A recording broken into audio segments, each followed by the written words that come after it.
Assalamualaikum warahmatullahi wabarakatuh. Alhamdulillahi rabbil alamin. Asyhadu an la ilaha illallah wa asyhadu anna Muhammadan abduhu wa rasuluh sallallahu alaihi wasallam wa ala alihi wa ashabihi amma ba'd. Kita lanjutkan. Haddatsana Abdullah ibnu Yusuf qala akhbarana Malik an Hisham bin Urwah an Abi an Aisyah rupane Ummil Mukminin. Kalau ada gelar Ummil Mukminin berarti haram dinikahi oleh orang-orang iman, siapapun dia. Radhiya semoga ridho siapa Allah anha pada Aisyah. Annal Harith sesungguhnya Harith ibn Hisham radhiyallahu anhu semoga ridho siapa Allah anhu padanya. Iku sa'ala telah bertanya dia pada Rasulullah sallallahu alaihi wasallam.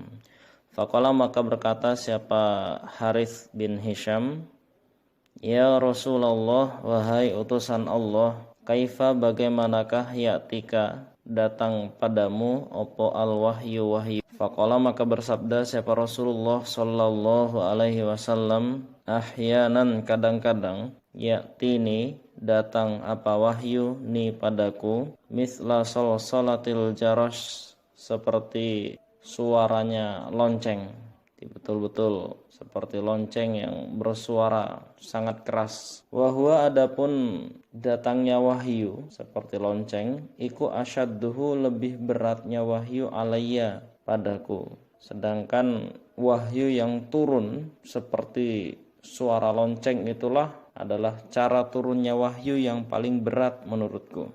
Fayusamu maka diputus apa wahyu anni dariku. Wa qad wa'aitu dan sungguh telah memahami aku, maksudnya hafal, anhu dari malaikat Jibril, ma pada apa-apa qala yang telah berkata siapa malaikat. Ini setelah turunnya wahyu seperti lonceng itu, ketika dia selesai maka saya sudah paham apa maksudnya, terus dia pergi. Wa ahyanan dan kadang-kadang yatamatsalu menyerupai liya padaku sapa al malaku malaikat rojulan pada seorang rojul. Ufayukallimuni maka berbicara siapa rojul ni padaku. Fa'i maka memahami aku ma pada apa-apa yakul yang berkata rojul. Kadang-kadang juga malaikat itu menyerupai seorang laki-laki, yaitu Dihyah al-Kalbi. Itu adalah Yusufu ummati Muhammad, Yusufnya umatnya Nabi Muhammad, orang yang paling ganteng. Atau kadang-kadang seperti orang musyafir yang tidak dikenal, tapi dia bersih keadaannya. Terus berbicara sampai aku paham, terus pergi. Jadi wahyu kadang turunnya secara goib, tidak terlihat.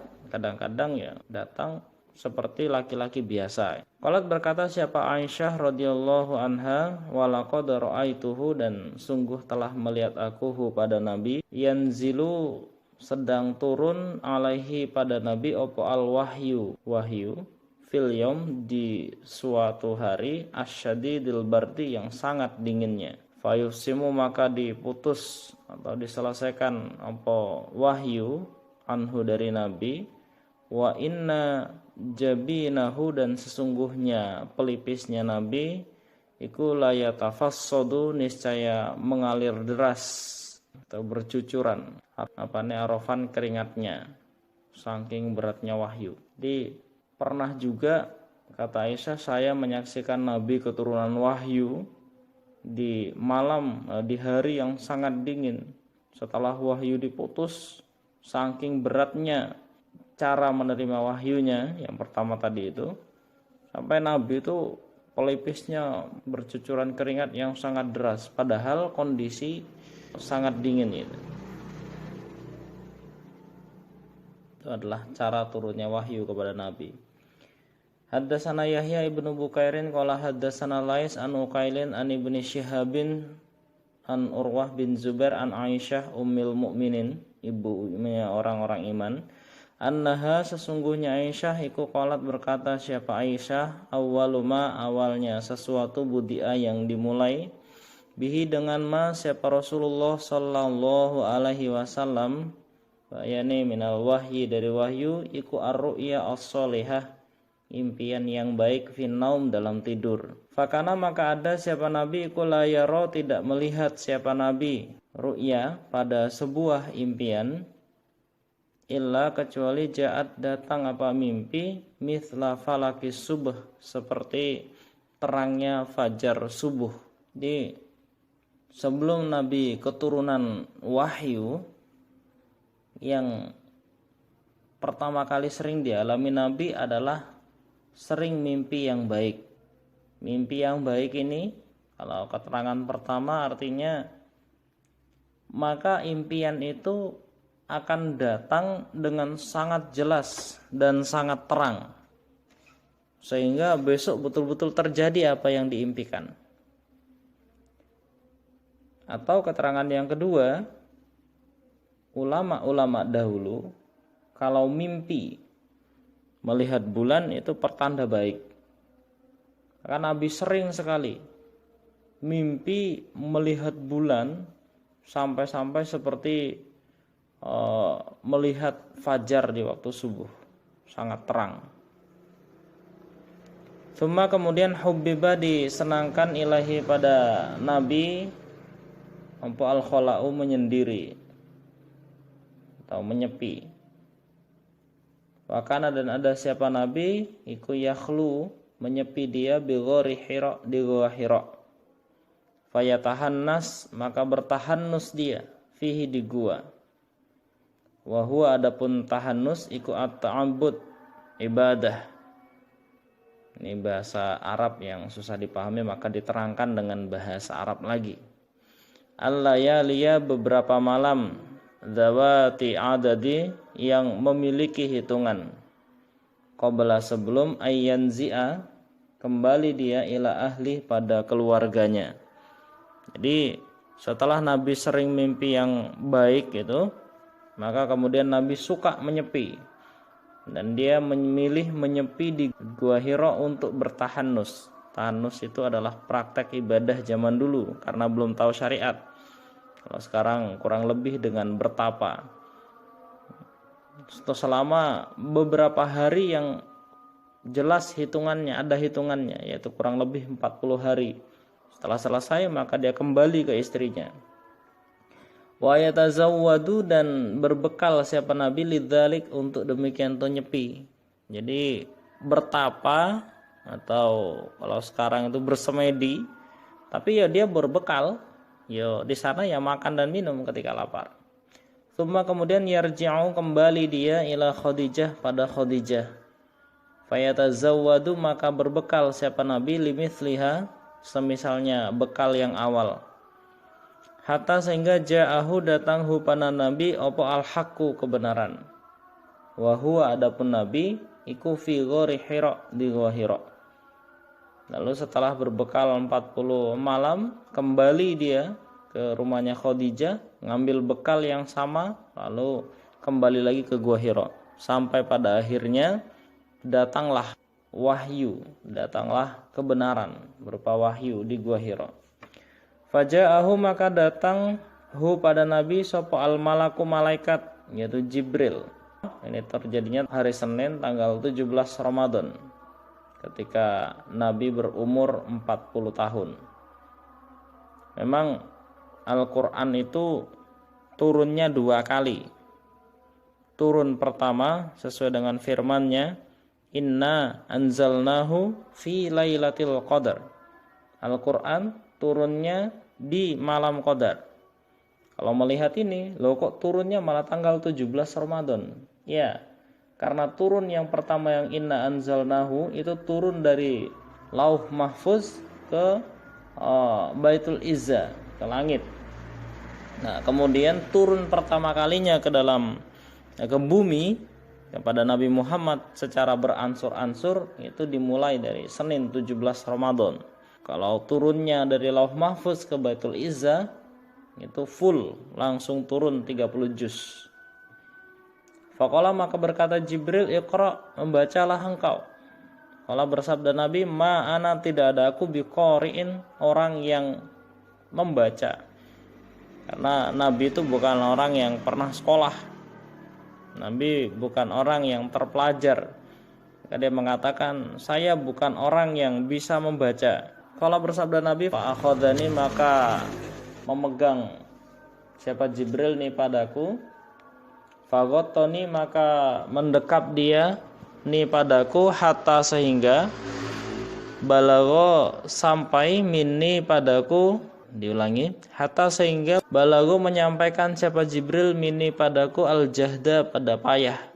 Betul-betul setelah Nabi menjawab saya tidak bisa membaca, maka Jibril memegangku lalu mendekapku dengan sangat keras sampai-sampai saya merasa sangat payah. Tsumma kemudian arsalani, melepas siapa Jibril nih padaku.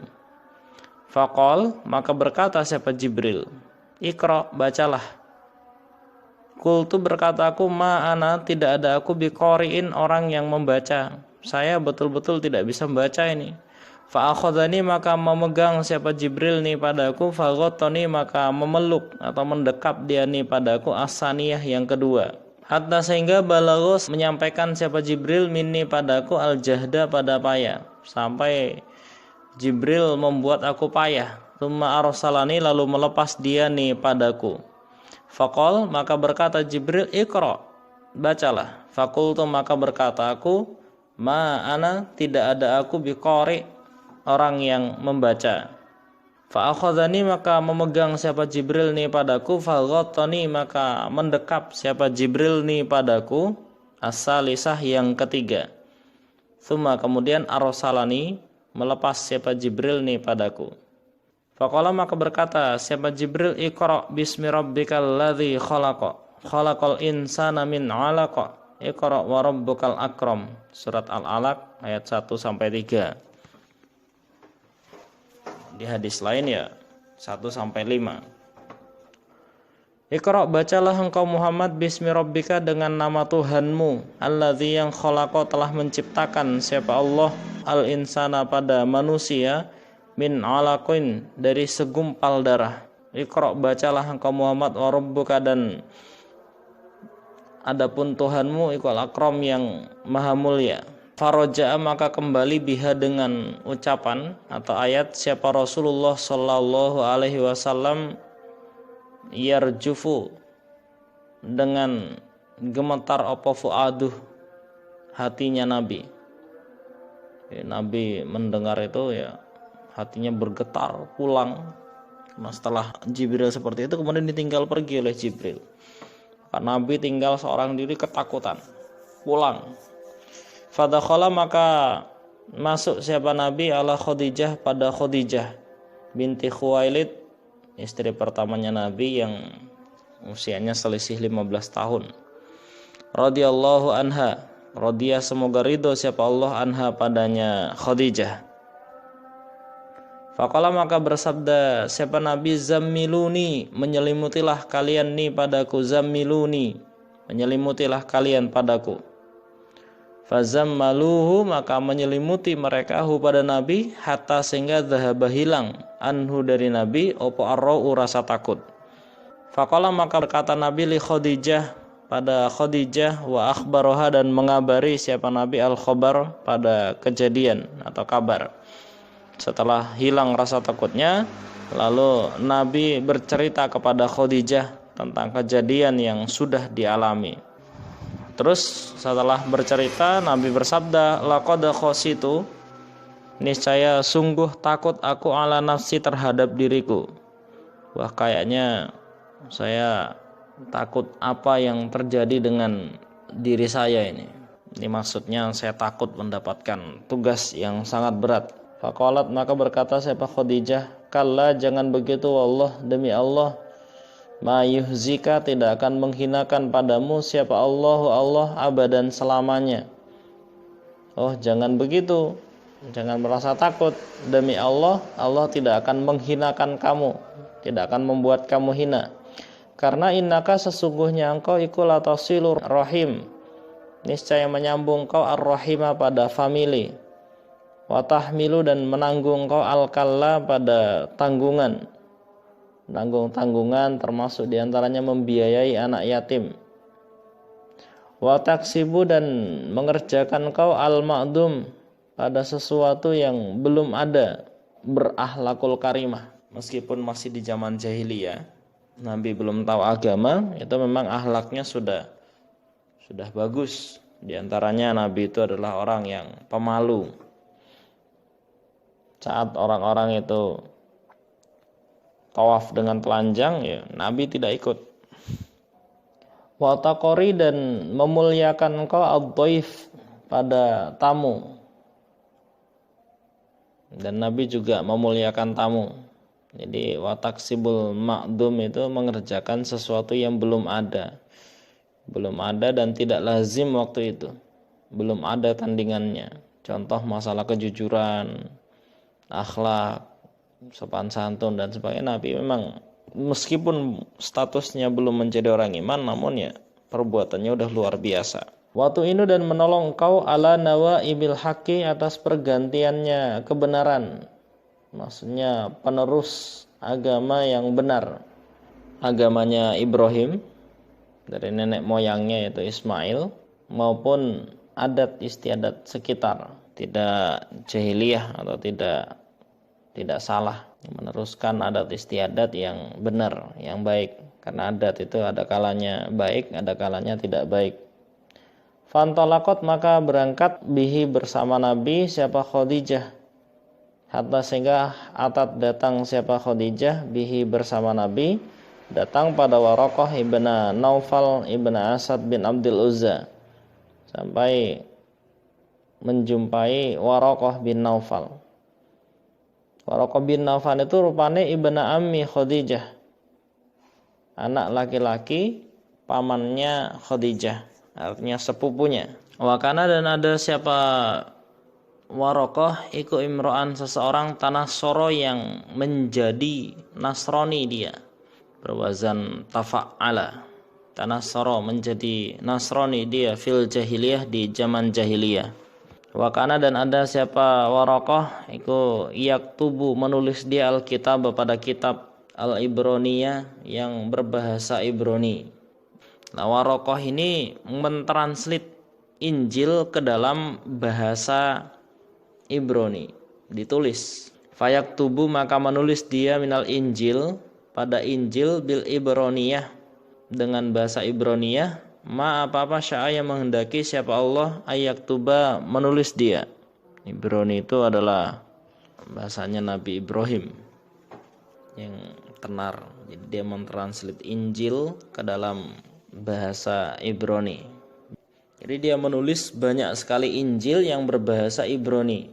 Masya Allah, ayaktub itu maksudnya ya banyak sekali nulisnya, sampai tidak terhitung gitu. Karena waktu itu belum ada percetakan. Jadi kalau mau memperbanyak buku ya betul-betul nulis satu persatu. Wakana, dan ada siapa Waraqah iku syaikhon, orang tua kabiron yang sangat tua, qad amiyah, sungguh telah buta dia. Waraqah ini sudah sangat tua sampai buta. Faqalat, maka berkata lahu pada Waraqah siapa Khadijah, ya ibnu ammi, wahai anak laki-laki pamanku, sepupuku maksudnya. Isma', dengarlah, sama dengan bahasa Indonesia, simaklah gitu ya. Min ibni akhiha, dari anak laki-laki saudara laki-lakimu, sepupumu, maksudnya Nabi. Faqala, maka berkata lahu pada Nabi siapa Waraqah, ya ibna akhi, wahai anak laki-laki saudara laki-lakiku. Madza taro, maksudnya malladzi taro gitu. Madza itu singkatan dari alladzi. Madza taro, apakah yang telah melihat engkau, emang kamu ngalami apa gitu. Fa akhbarahu, maka mengabari hu pada Waraqah siapa Rasulullah sallallahu alaihi wasallam, khobaroma, pada kabarnya apa-apa, ro'a, yang telah melihat siapa Nabi. Lalu Nabi cerita tentang kejadian yang dialami di Gua Hira. Faqala, maka berkata lahu pada Nabi siapa Waraqah, faqala, maka berkata lahu pada Nabi siapa Waraqah, hadza, adapun ini yang turun ke kamu, menjumpai kamu, iku an-namus, namus, alladzi, yang nazzala, telah menurunkan siapa Allah, ala Musa, pada Musa. Ini adalah namus, Dalam bahasa Yahudi ada dua, yaitu namus dan jasus. Kalau namus itu pembisik kebaikan, nama lainnya Jibril di sana. Kalau jasus itu adalah pembisik kejelekan yang berasal dari jin. Ya laitani, duh berharap aku, fiha dalam masa jazaan muda. Waduh, ini Jibril yang diturunkan Allah kepada Musa. Berarti kamu nabi nih. Saya berharap sekarang masih muda untuk menyaksikan kamu jadi nabi maksudnya. Padahal waktu itu memang Warokoh sudah tua. Laitani berharap aku ada aku iku hayyan, keadaan hidup. Ketika yukhrijuka, mengusir kepadamu siapa kaummu. Saya berharap masih hidup ketika nanti kaummu mengusirmu. Saya berharap saya masih menyaksikan kejadian itu sehingga saya bisa menolong maksudnya. Waktu itu Nabi tidak percaya karena dia adalah orang yang sangat terpercaya dan sangat diagungkan di Mekah sampai mendapat gelar Al-Amin. Faqala, maka bersabda siapa Rasulullah sallallahu alaihi wasallam, awa mukhrijiyya, apakah akan mengusir padaku sapa hum mereka, maksudnya hum mukhrijiyya, apa benar mereka akan mengusir saya? Melihat posisinya sekarang tidak mungkin gitu. Kalau berkata Warokoh, naam, iya, lam ya'ti, tidak akan datang siapa rojulun, seorang laki-laki. Rojul ini nakiroh, artinya siapa saja orangnya. Qatu, sama sekali, bimithli, dengan membawa semisal ma apa-apa jita yang telah datang engkau, bihi dengan ma, illa kecuali audia, dimusuhi siapa orang. Oh iya, siapapun laki-lakinya yang membawa sesuatu seperti apa yang kamu bawa benar, maksudnya, maka pasti dimusuhi. Jadi memang sudah nas bahwa kebenaran selalu dimusuhi. Maka dimanapun kita berada, seringkali jika kita mengungkapkan kebenaran itu banyak orang yang tidak suka. Ada yang tidak suka karena faktor jahiliyah, artinya ketidaktahuan. Ada yang karena faktor dengki. Maka ada kata-kata hakul jahil ayyu'lam. Haknya orang jahiliyah, orang yang tidak tahu itu diberitahu, bukan dimusuhi. Jadi kalau kita berilmu ada orang yang tidak tahu, ya jangan marah. Ya belajar kita untuk memberitahu dia yang benar. Mungkin dia belum tahu. Tapi kalau dia hasud, sudah tahu tapi memang dalam hatinya menentang hal itu beda lagi. Wa iyudrikani, dan jika menjumpai padaku apa yaumuka, harimu. Maksudnya saya masih ketemu dengan kamu diusir karena ternyata kejadian itu 10 tahun setelah jadi nabi. Ansuruka, akan menolong aku kepadamu, nasron, dengan pertolongan, muazzaron, yang dikuatkan. Seandainya saya menjumpai masa kamu diusir, saya akan tolong kamu dengan sangat kuat, berani mati. Tsummalan yansab, lalu tidak lama sapa Warokoh, antufiya, dimatikan siapa Warokoh. Setelah kejadian pertemuan dengan Nabi, ternyata tidak lama kemudian Warokoh diwafatkan oleh Allah. Wafataro, dan terlambat opo al wahyu, dan wahyu pun terlambat selama kurang lebih 2 tahun tidak datang wahyu, sampai istrinya Abu Lahab mengatakan, mana jinmu Muhammad, kau tidak ada lagi. Alhamdulillah, jazakumullah khairah. Assalamualaikum warahmatullahi wabarakatuh.